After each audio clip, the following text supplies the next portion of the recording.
ನಮಸ್ಕಾರ 9am big breaking ನ್ಯೂಸ್ಗೆ ಸ್ವಾಗತ. ನಾನು ಪೃಥ್ವಿರಾಜ್ ಹಾರನಹಳ್ಳಿ.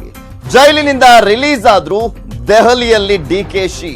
ದೊಡ್ಡ ಹುದ್ದೆಗಾಗಿ ಕನಕಪುರ ಬಂಡೆ ಲಾಬಿ. ಸೋನಿಯಾ ಮೇಡಮ್ ಅಸ್ತು ಅಂದ್ರೆ ಸಿದ್ದು ಬಣಕ್ಕೆ ಪಕ್ಕಾ ಶಾಕ್.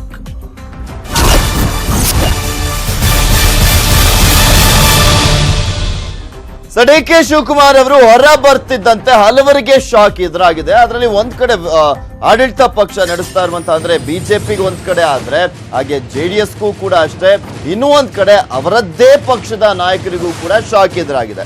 ಇದು ಡಿಕೆಶಿ ಕೊಟ್ಟ ಶಾಕ್ ಅಲ್ಲವೇ ಅಲ್ಲ, ಶಾಕ್ ಕೊಟ್ಟಿರೋದು ಸೋನಿಯಾ ಮೇಡಮ್. ಎಐಸಿಸಿ ಅಧ್ಯಕ್ಷೆ ಸೋನಿಯಾ ಗಾಂಧಿ ಶಾಕ್ ಕೊಡೋದಕ್ಕೆ ಮುಂದಾಗ್ತಾ ಇದ್ದಾರೆ.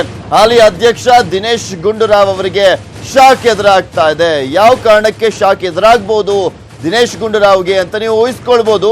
ಸೋನಿಯಾ ಶಾಕ್ಗೆ ಡಿಸ್ಟರ್ಬ್ ಆಗಿದ್ದಾರೆ ದಿನೇಶ್ ಅವರು. ಇತ್ತೀಚೆಗೆ ಮೇಡಮ್ನ ಭೇಟಿಯಾಗಿ ಬಂದಿದ್ರು ಕೆಪಿಸಿಸಿ ಅಧ್ಯಕ್ಷ ದಿನೇಶ್ ಗುಂಡೂರಾವ್. ಕೆಪಿಸಿಸಿ ಅಧ್ಯಕ್ಷ ಸ್ಥಾನ ಬದಲಾವಣೆಯ ಸುಳಿವನ್ನ ನೀಡಿದ್ರಂತೆ ಸೋನಿಯಾ ಗಾಂಧಿ ಅವರು. ದಿನೇಶ್ ಗುಂಡೂರಾವ್ ಅವರ ಬಳಿ ಸುಳಿವನ್ನ ನೀಡಿದ್ರು. ಸೋನಿಯಾ ದಿನೇಶ್ಗೆ ರಾಷ್ಟ್ರ ಮಟ್ಟದ ಹುದ್ದೆ ನೀಡುವಂತ ಭರವಸೆಯನ್ನ ನೀಡಿದ್ದಾರಂತೆ. ಅಂದ್ರೆ ನೀವು ಇಲ್ಲಿ ಕ್ಲಿಯರ್ ಕಟ್ ಆಗಿ ಗೆಸ್ ಮಾಡಬಹುದು, ಕೆಪಿಸಿಸಿ ಅಧ್ಯಕ್ಷ ಸ್ಥಾನಕ್ಕೆ ಕೊಡುವಂತ ಸಾಧ್ಯತೆ ಇದೆ ಅಂತ. ದಿನೇಶ್ ಜಾಗಕ್ಕೆ ಡಿಕೆ ಶಿವಕುಮಾರ್ ಅವರನ್ನ ನೇಮಕ ಮಾಡೋದು ಬಹುತೇಕ ಖಚಿತ ಅಂತ ಕೂಡ ಹೇಳಲಾಗ್ತಾ ಇದೆ. ಕೆಪಿಸಿಸಿ ಅಧ್ಯಕ್ಷರಾಗಲಿದ್ದಾರಾ ಡಿಕೆ ಶಿವಕುಮಾರ್ ಅವರು ಅನ್ನೋದನ್ನ ಕಾದ್ ನೋಡಬೇಕು. ಡಿಕೆಶಿ ಮೇಲಿನ ಕೇಸ್ಗಳ ಸ್ವಲ್ಪ ತಣ್ಣಗಾದ ನಂತರ ಅವರಿಗೆ ಸ್ಥಾನಮಾನ ನೀಡುವಂತ ಸಾಧ್ಯತೆ ಇದೆ. ತಿಹಾರ್ ಜೈಲಿನಿಂದ ರಿಲೀಸ್ ಆದ್ರೂ ಕೂಡ ದೆಹಲಿಯಲ್ಲೇ ಬೀಡು ಬಿಟ್ಟಿದ್ದಾರೆ ಡಿಕೆ ಶಿವಕುಮಾರ್ ಅವರು. ಸೂಕ್ತ ಸ್ಥಾನಮಾನಕ್ಕಾಗಿ ಹೈಕಮಾಂಡ್ ಭೇಟಿಯಾಗಿದ್ರ ಡಿಕೆ ಶಿವಕುಮಾರ್ ಅವರು ಅನ್ನುವ ಪ್ರಶ್ನೆ ಎದುರಾಗಿದೆ.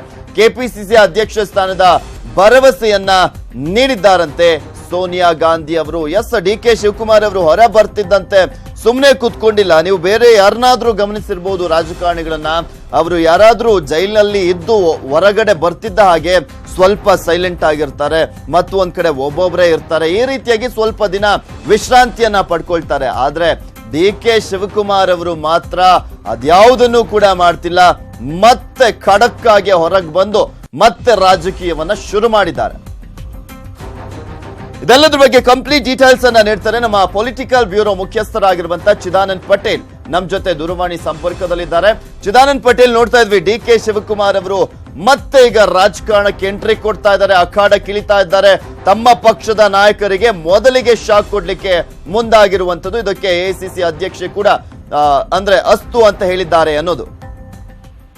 ಪೃಥ್ವಿರಾಜ್ ಹಾರನಹಳ್ಳಿ ಕೆಲ ದಿನಗಳ ಹಿಂದೆ ಪ್ರದೇಶ ಕಾಂಗ್ರೆಸ್ ಸಮಿತಿ ಅಧ್ಯಕ್ಷ ದಿನೇಶ್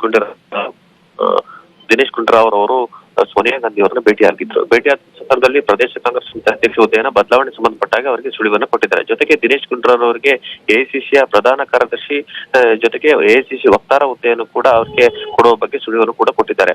ಆ ಮುಖಾಂತರ ಡಿಕೆ ಶಿವಕುಮಾರ್ ಅವರಿಗೆ ನಾವು ಇಲ್ಲಿ ಪ್ರದೇಶ ಕಾಂಗ್ರೆಸ್ ಸಮಿತಿ ಅಧ್ಯಕ್ಷ ಹುದ್ದೆಯನ್ನು ಕೊಡ್ತೀವಿ ಅನ್ನೋ ಒಂದು ಮಾತನ್ನು ಕೂಡ ಹೇಳಿದ್ದಾರೆ. ಎಲ್ಲ ಒಂದ್ ಕಡೆ ಇತ್ತೀಚೆಗಷ್ಟೇ ಆಗಿರ್ತಕ್ಕಂಥ ದಿನೇಶ್ ಗುಂಡೂರಾವ್ ಅವರಿಗೂ ಅಧಿಕಾರಾವಧಿಯನ್ನ ಪ್ರತಿಷ್ಠಿತಗೊಳಿಸಲು ಸೋನಿಯಾ ಗಾಂಧಿ ಅವರು ತೀರ್ಮಾನ ಮಾಡಿದ್ದಾರೆ. ಆ ಮುಖಾಂತರ ಜೈಲಿಂದ ಬಿಡುಗಡೆ ಆಗಿರುವಂತ ಡಿಕೆ ಶಿವಕುಮಾರ್ಗೆ ಬಂಪರ್ ಆಫರ್ ಅನ್ನೇ ಹೈಕಮಾಂಡ್ ಕೊಡ್ತಿದೆ ಅಂತಲೇ ಹೇಳಲಾಗ್ತಿದೆ.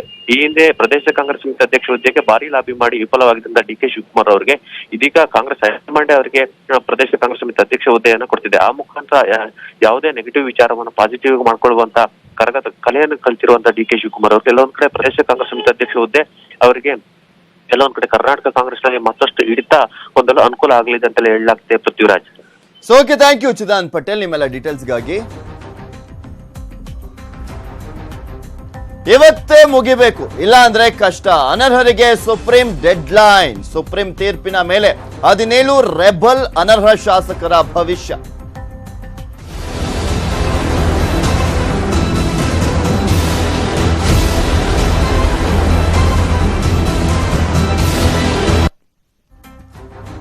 ಇಂದು ಸುಪ್ರೀಂ ಕೋರ್ಟ್ನಲ್ಲಿ ಅನರ್ಹರ ಅರ್ಜಿ ವಿಚಾರಣೆ ಮತ್ತೆ ಮುಂದುವರಿತಾ ಇದೆ. ನ್ಯಾಯಮೂರ್ತಿ ಎನ್.ವಿ. ರಮಣ ನೇತೃತ್ವದ ತ್ರಿಸದಸ್ಯ ಪೀಠದಲ್ಲಿ ವಿಚಾರಣೆ ನಡೀತಾ ಇರುವಂತದ್ದು.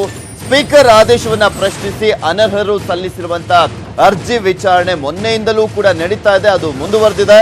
ತಮ್ಮನ್ನ ಅನರ್ಹಗೊಳಿಸಿದಂತ ಸ್ಪೀಕರ್ ಆದೇಶವನ್ನ ಪ್ರಶ್ನಿಸಿ ಅರ್ಜಿಯನ್ನ ಸಲ್ಲಿಸಲಾಗಿದ್ದಂತ ವಿಚಾರ ಅದು ಸುಪ್ರೀಂ ಕೋರ್ಟ್ನಲ್ಲಿ ವಿಚಾರಣೆ ನಡೀತಾ ಇದೆ. ಹಿಂದೆ ಪ್ರಕರಣದ ಸಂಪೂರ್ಣ ವಾದ ಮುಕ್ತಾಯವಾಗಲಿದೆ. ಬಳಿಕ ತೀರ್ಪು ಪ್ರಕಟ ಅಥವಾ ಕಾಯ್ದಿರಿಸುವಂತಹ ಸಾಧ್ಯತೆ ದಟ್ಟವಾಗಿರುವಂತದ್ದು ಸುಪ್ರೀಂ ಕೋರ್ಟ್ನಲ್ಲಿ. ಸೊ ಹೀಗಾಗಿ ಅನರ್ಹರ ಭವಿಷ್ಯ ಏನಾಗುತ್ತೆ ಅನ್ನುವ ಕುತೂಹಲ ಎಲ್ಲರಲ್ಲೂ ಮನೆ ಮಾಡಿದೆ. ಸುಪ್ರೀಂ ತೀರ್ಪಿನ ಆಧಾರದ ಮೇಲೆ ಅನರ್ಹರ ಭವಿಷ್ಯ ನಿರ್ಧಾರವಾಗುತ್ತೆ.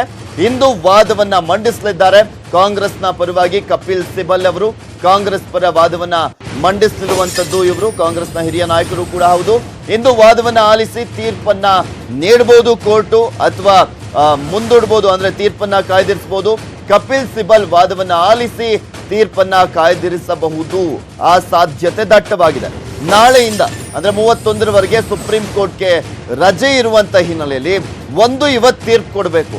ಇಲ್ಲ ಅಂದ್ರೆ ನೆಕ್ಸ್ಟ್ ನವೆಂಬರ್ 1ರಂದು ಅಥವಾ ಬೇರೆ ಯಾವ್ದಾದ್ರು ಡೇಟ್ ಅನ್ನ ಫಿಕ್ಸ್ ಮಾಡುವಂತ ಸಾಧ್ಯತೆ ಇದೆ. ಇಂದು ತೀರ್ಪು ಕಾಯ್ದಿರಿಸಿದ್ರೆ ಅನರ್ಹರಿಗೆ ಮತ್ತಷ್ಟು ಆತಂಕ ಎದುರಾಗುತ್ತೆ. ಏನು ಬರುತ್ತಪ್ಪ ತೀರ್ಪು, ಏನು ಎತ್ತ ಅನ್ನೋದು ಒಂದ್ ಕಡೆ ಆದ್ರೆ, ದಿನ ಕಳೆದಂತೆ ಎಲೆಕ್ಷನ್ ಬೇರೆ ಹತ್ರ ಬರ್ತಾ ಇರುವಂತ ಹಿನ್ನೆಲೆಯಲ್ಲಿ ಆತಂಕ ಜಾಸ್ತಿ ಆಗ್ತಾನೆ ಇದೆ. ತೀರ್ಪು ಏನಾಗುತ್ತೋ ಏನೋ ಅನ್ನೋ ಆತಂಕ ಮನೆ ಮಾಡಿರುವಂತದ್ದು. ನಾವು ಸ್ಪರ್ಧೆ ಮಾಡ್ತೀವಾ ಅಥವಾ ಅಂದ್ರೆ ಸ್ಪೀಕರ್ ಆದೇಶವನ್ನೇ ಎತ್ತಿ ಹಿಡಿತಾರ, ನಮಗೆ ಇಲ್ಲಿ ಎಲೆಕ್ಷನ್ಗೆ ನಿಂತ್ಕೊಳ್ಳೋದಕ್ಕೆ ಸುಪ್ರೀಂ ಕೋರ್ಟ್ ಅವಕಾಶವನ್ನ ಮಾಡಿಕೊಡುತ್ತಾ, ಈ ಎಲ್ಲಾ ಪ್ರಶ್ನೆಗಳಿಗೂ ಕೂಡ ಉತ್ತರವನ್ನ ಅವರು ಕಾಯ್ತಾ ಇದ್ದಾರೆ. ಏನಾಗುತ್ತೆ, ಏನು ಎತ್ತ, ಸುಪ್ರೀಂ ಕೋರ್ಟ್ ನಲ್ಲಿ ಯಾವ ರೀತಿಯಾಗಿ ತೀರ್ಪು ಹೊರ ಬೀಳುತ್ತೆ ಅಂತ. ಯಾಕಂದ್ರೆ ಈಗ ಆಲ್ರೆಡಿ ಅವರು ರಾಜೀನಾಮೆ ಕೊಟ್ಟು 3 ತಿಂಗಳಾಯ್ತು. 3 ತಿಂಗಳಿಂದಲೂ ಕೂಡ ಎಲ್ಲಿ ಏನಾಗ್ತಾ ಇದೆ ಅಂತಾನೆ ಗೊತ್ತಾಗ್ತಾ ಇಲ್ಲ ಅವರಿಗೆ. ಒಂದು ಅನರ್ಹತೆ ಅನ್ನೋದು ತೆರವಾಗ್ತಾ ಇಲ್ಲ. ಇನ್ನು ಒಂದ್ ಕಡೆ ಅಂದ್ರೆ ಸುಪ್ರೀಂ ಕೋರ್ಟ್ ನಲ್ಲಿ ನಡೀತಾ ಇದೆ ವಿಚಾರಣೆ, ವಾದ ಪ್ರತಿವಾದ ನಡೀತಾ ಇರುವಂತದ್ದು. ಸುಪ್ರೀಂ ಕೋರ್ಟ್ ಇನ್ನೂ ಕೂಡ ಒಂದು ತೀರ್ಪನ್ನ ಕೊಟ್ಟಿಲ್ಲ. ಸೊ ಹೀಗಾಗಿನೇ ಅವರಿಗೆ ಢವ ಶುರುವಾಗಿದೆ. 17 ಅನರ್ಹ ಶಾಸಕರುಗಳಿಗೆ ಇವತ್ತು ಕೂಡ ವಿಚಾರಣೆ ಮುಂದುವರಿತಾ ಇದೆ ಸುಪ್ರೀಂ ಕೋರ್ಟ್ ನಲ್ಲಿ ತ್ರಿಸದಸ್ಯ ಪೀಠದ ಮುಂದೆ.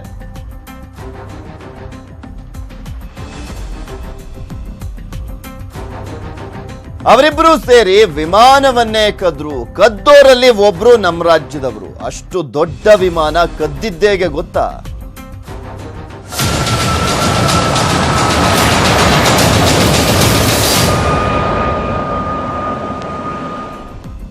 ಚಿದಂಬರಂ ಆಯ್ತು, ಡಿಕೆ ಶಿವಕುಮಾರ್ ಕೂಡ ಆಯ್ತು. ಈಗ ಮತ್ತೊಬ್ಬ ನಾಯಕನ ಬೇಟೆಗೆ ರೆಡಿ ಆಗಿದೆ ಇಡಿ ತಂಡ. ಮಾಜಿ ಕೇಂದ್ರ ಸಚಿವರ ಅಕ್ರಮದ ಬೆನ್ನು ಬಿದ್ದಿದೆ ಇಡಿ. ಇಲ್ಲಿ ಮಾಜಿ ಕೇಂದ್ರ ಸಚಿವರು ಅಂದ್ರೆ ಅವ್ರನ್ನೀಗ ಆಲ್ರೆಡಿ ಇಡಿ ಅಧಿಕಾರಿಗಳು ಡ್ರಿಲ್ ಮಾಡ್ತಾ ಇದ್ದಾರೆ. ಅವರ ಜೊತೆಲಿ ಮತ್ತೊಬ್ರು ಸಿಗಾಕೊಳ್ತಾರೆ ನಮ್ಮ ರಾಜ್ಯದವರು ಅಂತ. ಆ ಪ್ರಭಾವಿ ನಾಯಕ ಯಾರು ಅಂದ್ರೆ ಇಲ್ಲಿ ಪ್ರಮುಖವಾಗಿ ಮಾಜಿ ಕೇಂದ್ರ ಸಚಿವ ಅಂದ್ರೆ ಅದು ಪ್ರಫುಲ್ ಪಟೇಲ್ ಅವರು. ಅವರ ಜೊತೆ ಲಿಂಕ್ ಇದ್ದಂತಹ ರಾಜ್ಯದ ಸಚಿವರು, ಮಾಜಿ ಸಚಿವರಾಗಿದ್ದಾರೆ, ಅವರು ಸಿಕ್ಕಾಕೊಳ್ಳುವಂತ ಸಾಧ್ಯತೆ ಇದೆ ಅನ್ನೋದು. ಯುಪಿಎ ಸರ್ಕಾರದಲ್ಲಿ ನಾಗರಿಕ ವಿಮಾನಯಾನ ಸಚಿವರಾಗಿದ್ರು ಪ್ರಫುಲ್ ಪಟೇಲ್. ನಿಮ್ಗೂ ಕೂಡ ಗೊತ್ತಿದೆ, ಮಹಾರಾಷ್ಟ್ರದಲ್ಲಿ ಒಬ್ಬ ದೊಡ್ಡ ರಾಜಕಾರಣಿಯವರು, ಎನ್ಸಿಪಿಯ ನಾಯಕ, ನ್ಯಾಷನಲ್ ಕಾಂಗ್ರೆಸ್ ಪಾರ್ಟಿ ಏನಿದೆ, ಶರದ್ ಪವಾರ್ ಅವರ ಪಾರ್ಟಿಯ ಪ್ರಮುಖ ನಾಯಕ ಇವರು. ಮನಿ ಲ್ಯಾಂಡ್ರಿಂಗ್ ನಡೆಸಿರುವ ಬಗ್ಗೆ ಬೆಂಗಳೂರಲ್ಲಿ ಇಡಿ ತನಿಖೆಯನ್ನ ನಡೆಸ್ತಾ ಇದೆ. ಇಂಡಿಯನ್ ಏರ್ಲೈನ್ಸ್ ಹಾಗೆ ಏರ್ ಇಂಡಿಯಾ ವಿಲೀನವನ್ನ ಮಾಡಿಸಿದ್ರು ಪ್ರಫುಲ್ ಪಟೇಲ್ ಅವರು. ಸೊ ಹೀಗಾಗಿ ಇದೇ ಒಂದು ವಿಚಾರದಲ್ಲಿ ಸಾಕಷ್ಟು ಅಕ್ರಮ ನಡೆದಿದೆ ಅನ್ನೋದು. ಮನಿ ಲ್ಯಾಂಡ್ರಿಂಗ್ ಆರೋಪ ಪ್ರಫುಲ್ ಪಟೇಲ್ ಅವರ ಮೇಲಿದೆ. ಪ್ರಫುಲ್ ಪಟೇಲ್ ವ್ಯವಹಾರದ ಜಾಡನ್ನ ಹಿಡಿದು ಬೆಂಗಳೂರಲ್ಲಿ ತನಿಖೆಯನ್ನ ಮಾಡಲಾಗ್ತಾ ಇರುವಂತದ್ದು. ಪಂಜಾಬ್ ನ್ಯಾಷನಲ್ ಬ್ಯಾಂಕ್ ನಲ್ಲಿ ಪರಿಶೀಲನೆಯನ್ನ ನಡೆಸಿದ್ರು ಇಡಿ ತಂಡ. ಪ್ರಫುಲ್ ಪಟೇಲ್ ವ್ಯವಹಾರಕ್ಕೂ ರಾಜ್ಯದ ಮಾಜಿ ಸಚಿವರಿಗೂ ಲಿಂಕ್ ಇದೆ. ಭಾರಿ ಮೊತ್ತದ ಹವಾಲಾ ಹಣ ವರ್ಗಾವಣೆಯಾಗಿರುವಂತದ್ದು ಕೂಡ ಪತ್ತೆ ಆಗಿರುವಂತದ್ದು. ಮಾಜಿ ಸಚಿವರು ಅವರು, ಕಾಂಗ್ರೆಸ್ನ ನಾಯಕರು ಅವರು, ಮಾಜಿ ಸಚಿವರು ಇಡಿಗೆ ಏರ್ ಇಂಡಿಯಾ ನಷ್ಟದ ಬಗ್ಗೆ ಲಿಂಕ್ ಕೊಟ್ಟಿದ್ದ ಬ್ರೋಕರ್ ಈಗ ಕಂಪ್ಲೀಟ್ ಆಗಿ ಅದರ ಮಾಹಿತಿಯನ್ನ ಕೊಟ್ಟಿರುವಂತದ್ದು. ಬ್ರೋಕರ್ ದೀಪಕ್ ತಲ್ವಾರ್ ವಿಚಾರಣೆ ವೇಳೆ ಪ್ರಫುಲ್ ಹೆಸರು ಪ್ರಸ್ತಾಪ ಮಾಡಲಾಗಿದೆ. ದೀಪಕ್ ಮತ್ತು ಪಟೇಲ್ ನಡುವಿನ ಇಮೇಲ್ ಕೂಡ ಇಡಿಗೆ ಲಭ್ಯವಾಗಿರುವಂತದ್ದು. ಸೊ ಹೀಗಾಗಿನೇ ಪ್ರಫುಲ್ ಪಟೇಲ್ ಸಿಕ್ಕಾಕೊಳ್ಳೋದ್ರ ಜೊತೆಗೆ ರಾಜ್ಯದ ಮಾಜಿ ಸಚಿವ, ಪ್ರಭಾವಿ ನಾಯಕ, ಹಾಲಿ ಶಾಸಕರು ಕೂಡ ಆಗಿದ್ದಾರೆ. ಅವರಿಗೂ ಕೂಡ ಇಲ್ಲಿ ಸಂಕಷ್ಟ ಎದುರಾಗುವಂತ ಸಾಧ್ಯತೆ ಇದೆ. ಇದೆಲ್ಲದ್ರ ಬಗ್ಗೆ ಕಂಪ್ಲೀಟ್ ಡೀಟೇಲ್ಸ್ ಅನ್ನ ನೀಡ್ತಾರೆ ನಮ್ಮ ಪ್ರತಿನಿಧಿ ಕಿರಣ್. ನೇರ ಸಂಪರ್ಕದಲ್ಲಿ ಜಾಯ್ನ್ ಆಗ್ತಾ ಇದ್ದಾರೆ ನ್ಯೂಸ್ ಡೆಸ್ಕ್ ಇಂದ. ಎಸ್ ಕಿರಣ್, ಇಲ್ಲಿ ಪ್ರಫುಲ್ ಪಟೇಲ್ ಸಿಕ್ಕಾಕೊಳ್ತಾ ಇದ್ದಾರೆ. ಇಡಿ ಅಧಿಕಾರಿಗಳು ಚೆನ್ನಾಗಿ ಡ್ರಿಲ್ ಮಾಡ್ತಾ ಇದ್ದಾರೆ. ಇವರ ಜೊತೆಗೆ ರಾಜ್ಯದ ಮತ್ತೊಬ್ಬ ಮಾಜಿ ಸಚಿವರು ಕೂಡ ಸಿಕ್ಕಾಕೊಳ್ಳುವಂತ ಸಾಧ್ಯತೆ ಇದೆ ಅಂತ ಹೇಳಲಾಗ್ತದೆ. ಇದ್ರ ಬಗ್ಗೆ ಹೆಚ್ಚಿನ ಅಪ್ಡೇಟ್ಸ್ ಏನಿದೆ? ಖಂಡಿತ ಪೃಥ್ವಿ, ಡಿಕೆಶಿ ಆಯ್ತು, ಚಿದಂಬರಂ ಆಯ್ತು, ಈಗ ಇಡಿ ಸಂಕಷ್ಟಕ್ಕೆ ಮತ್ತೊಬ್ಬ ರಾಜ್ಯದ ಸಚಿವ ಈಗ ಒಳಗಾಗೋ ಸಾಧ್ಯತೆ ಇದೆ. ಮುಖ್ಯವಾಗಿ ಏನಂದ್ರೆ ಕಿಕ್ ಬ್ಯಾಕ್ ಪಡೆದಿರೋ ಆರೋಪದ ಮೇಲೆ ಈಗ ಆತನನ್ನು ಸಹ ಇಡಿ ವಿಚಾರಣೆ ನಡೆಸೋ ಸಾಧ್ಯತೆ ಇದೆ. ಮುಖ್ಯವಾಗಿ ಈ ಹಗರಣ ಏನಂದ್ರೆ ನಾಗರಿಕ ವಿಮಾನಯಾನ ಸಚಿವರಾಗಿರ್ತಾರೆ ಪ್ರಫುಲ್ ಪಟೇಲ್ ಅವರು.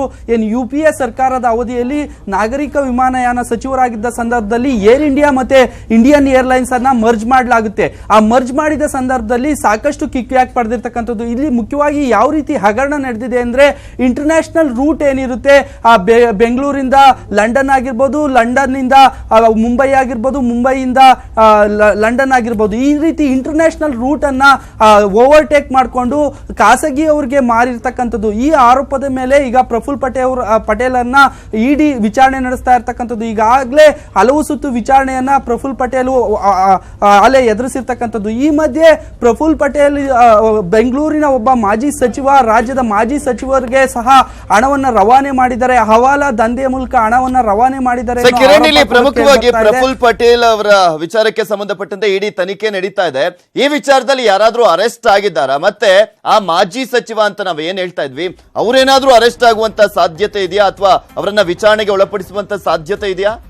ಖಂಡಿತ ಪೃಥ್ವಿ, ಈಗಾಗಲೇ ಮಾಜಿ ಸಚಿವರನ್ನು ಸಹ ವಿಚಾರಣೆ ನಡೆಸೋ ಸಾಧ್ಯತೆ ಇದೆ. ಮುಖ್ಯವಾಗಿ ಏನಂದ್ರೆ ಈ ಪ್ರಕರಣದಲ್ಲಿ ಪ್ರಫುಲ್ ಪಟೇಲ್ ಅವರ ಹಣ ಬೆಂಗಳೂರಿಗೆ ತಲುಪಿದೆ ಅನ್ನೋ ಮಾಹಿತಿ ಇದೆ. ಹೀಗಾಗಿ ಹವಾಲಾ ದಂಧೆ ಮೂಲಕ ಬೆಂಗಳೂರಿಗೆ ತಲುಪಿರೋದ್ರಿಂದ ಆ ಹಣದ ಮೂಲವನ್ನ ಇಡಿ ಅಧಿಕಾರಿಗಳು ಹುಡುಕ್ತಾ ಇದ್ದಾರೆ. ಹೀಗಾಗಿ ಕಳೆದ 3 ದಿನಗಳ ಹಿಂದೆ ಸಹ ಬೆಂಗಳೂರಿಗೆ ಭೇಟಿ ಕೊಟ್ಟಿದ್ದಂತ ಇಡಿ ಅಧಿಕಾರಿಗಳ 3 ತಂಡ ಪಂಜಾಬ್ ನ್ಯಾಷನಲ್ ಬ್ಯಾಂಕ್ ನಲ್ಲಿ ಕೂಡ ತನಿಖೆ ನಡೆಸಿರ್ತಕ್ಕಂಥದ್ದು. ಪಂಜಾಬ್ ನ್ಯಾಷನಲ್ ಬ್ಯಾಂಕ್ ನಲ್ಲಿರ್ತಕ್ಕಂಥ ಅಕೌಂಟ್ಗಳ ಬಗ್ಗೆ ಮಾಹಿತಿಯನ್ನ ಕಲೆ ಹಾಕಿದ್ದಾರೆ. ಅಲ್ಲದೆ ಒಬ್ಬ ಆರೋಪಿ ಸಹ ಬೆಂಗಳೂರಿನಿಂದ ದೆಹಲಿಗೆ ಕರೆದೊಯ್ದಿರ್ತಕ್ಕಂಥದ್ದು. ಈ ಪ್ರಕರಣದ ತನಿಖೆ ನಡೆಸ್ತಾ ಇದ್ದಂತ ಇಡಿ ಅಧಿಕಾರಿಗಳಿಗೆ ಪವರ್ ಬ್ರೋಕರ್ ಆಗಿರ್ತಕ್ಕಂಥ ದೀಪಕ್ ತಲ್ವಾರ ಮಾಹಿತಿ ಸಿಗುತ್ತೆ.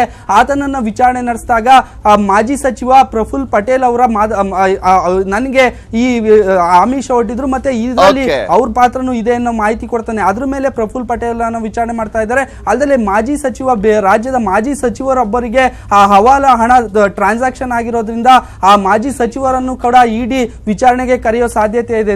ಪೃಥ್ವಿ, ಓಕೆ, ಥ್ಯಾಂಕ್ ಯು ಕಿರಣ್ ನಿಮ್ಮೆಲ್ಲ ಡೀಟೇಲ್ಸ್ಗಾಗಿ. ಕರಾವಳಿಯಲ್ಲಿ ಕ್ಯಾರ್ ಚಂಡಮಾರುತದ ಅಬ್ಬರ ಜಾಸ್ತಿ ಆಗುವ ರೀತಿ ಕಾಣಿಸ್ತಾ ಇದೆ. ಉತ್ತರ ಕನ್ನಡ ಜಿಲ್ಲೆಯಲ್ಲೂ ಕೂಡ ಚಂಡಮಾರುತದ ಎಫೆಕ್ಟ್ ತಟ್ತಾ ಇದೆ.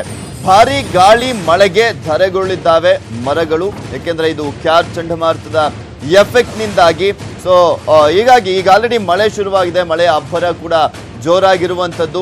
ಈಗ ಆಲ್ರೆಡಿ ಕರುನಾಡು ತತ್ತರಿಸಿ ಹೋಗಿದೆ ಮುಂಗಾರು ಹಿಂಗಾರಿನಿಂದ. ಈಗ ಕ್ಯಾರ್ ಚಂಡಮಾರುತದ ಎಫೆಕ್ಟು ಕರಾವಳಿ ಭಾಗಕ್ಕೆ ಹೊಡಿತಾ ಇರುವಂತದ್ದು. ಮತ್ತಷ್ಟು ಆತಂಕ ಎದುರಾಗ್ತಾ ಇದೆ. ಸಮುದ್ರ ತೀರಕ್ಕೆ ಅಪ್ಪಳಿಸ್ತಾ ಇದ್ದಾನೆ ರಕ್ಕಸ ಅಲೆಗಳು. ಕಾರವಾರ, ಮುರುಡೇಶ್ವರ, ಗೋಕರ್ಣದಲ್ಲಿ ಅಬ್ಬರಿಸ್ತಾ ಇದೆ ಅಲೆಗಳು. ಸಮುದ್ರ ತೀರದ ಜನರಲ್ಲಿ ಆತಂಕ ಮನೆ ಮಾಡಿದೆ. ಇಲ್ಲಿ ಕಾರವಾರದಲ್ಲಿ ಮತ್ತು ಒಂದ್ ಕಡೆ ಕರಾವಳಿ ಭಾಗದಲ್ಲಿ ಸಾಕಷ್ಟು ಕಡೆ ಈಗ ಅಲೆಗಳ ಅಬ್ಬರ ಇರುವಂತ ಹಿನ್ನೆಲೆಯಲ್ಲಿ ಎಚ್ಚರಿಕೆಯಿಂದ ಇರಬೇಕು ಅಂತ ಈಗ ಆಲ್ರೆಡಿ ಸೂಚನೆಯನ್ನ ನೀಡಲಾಗಿರುವಂತದ್ದು. ಜಿಲ್ಲಾಡಳಿತ ಸೂಚನೆಯನ್ನ ಕೊಟ್ಟಿದೆ. ಹವಾಮಾನ ಇಲಾಖೆ ಕೂಡ ಎಚ್ಚರಿಕೆಯನ್ನ ಕೊಟ್ಟಿರುವಂತ ಹಿನ್ನೆಲೆಯಲ್ಲಿ ಎಲ್ಲಾ ರೀತಿಯಾದಂತ ಮುಂಜಾಗ್ರತಾ ಕ್ರಮಗಳನ್ನ ಕೈಗೊಳ್ಳಲಾಗಿದೆ.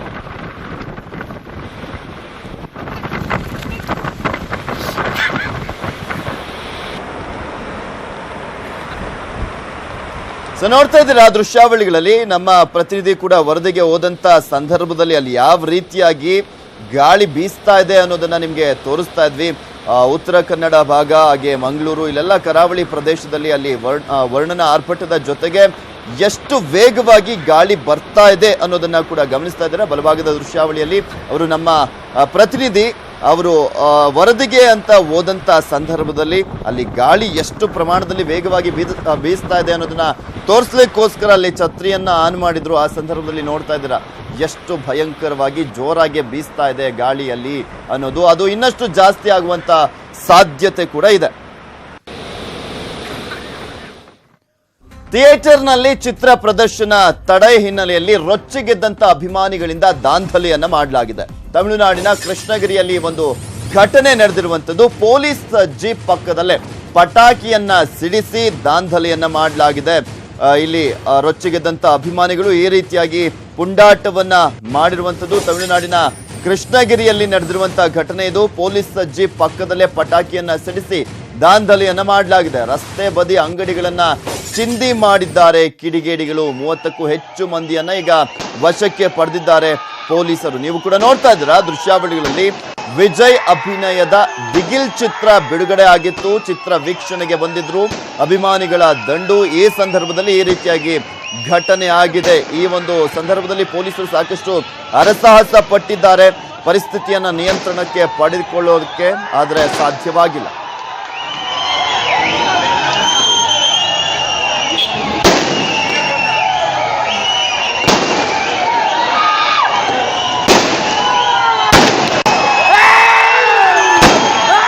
ಮಲೆ ಮಹದೇಶ್ವರ ಮತ್ತೆ ಕೋಟ್ಯಾಧೀಶನಾಗಿದ್ದಾನೆ. ಪ್ರತಿ ತಿಂಗಳು ಕೂಡ ಮಾದಪ್ಪನ ಸನ್ನಿಧಿಗೆ ಕೋಟಿಗಟ್ಟಲೆ ಹಣ ಹರಿದು ಬರ್ತಾ ಇದೆ.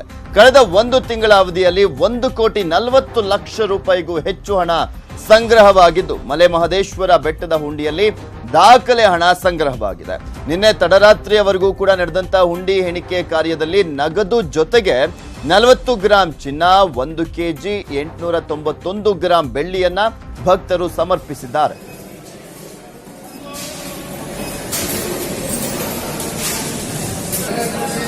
ಗಮನಿಸ್ತಾ ಇದ್ದೀರಾ ಯಾವ ರೀತಿಯಾಗಿ ದುಡ್ಡನ್ನ ಎಣಿಸಲಾಗ್ತಾ ಇದೆ ಅನ್ನುವ ದೃಶ್ಯಾವಳಿಯನ್ನ ಕೂಡ ನಿಮ್ಗೆ ತೋರಿಸ್ತಾ ಇದ್ವಿ.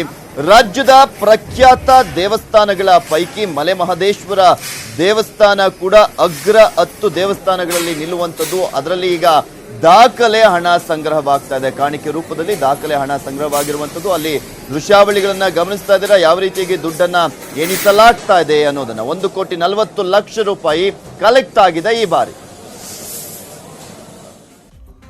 ಇದು ಇವತ್ತಿನ 9am ಬಿಗ್ ಬ್ರೇಕಿಂಗ್ ನ್ಯೂಸ್. ಈಗ ಸಾವಿನ ಟ್ರಕ್ ರಹಸ್ಯ ಪ್ರಸಾರ ಆಗುತ್ತೆ. ನೋಡ್ತಾ ಇರಿ ನ್ಯೂಸ್ 18 ಕನ್ನಡ. ಜಾಲ ನಮ್ಮದು, ಬಲ ನಿಮ್ಮದು.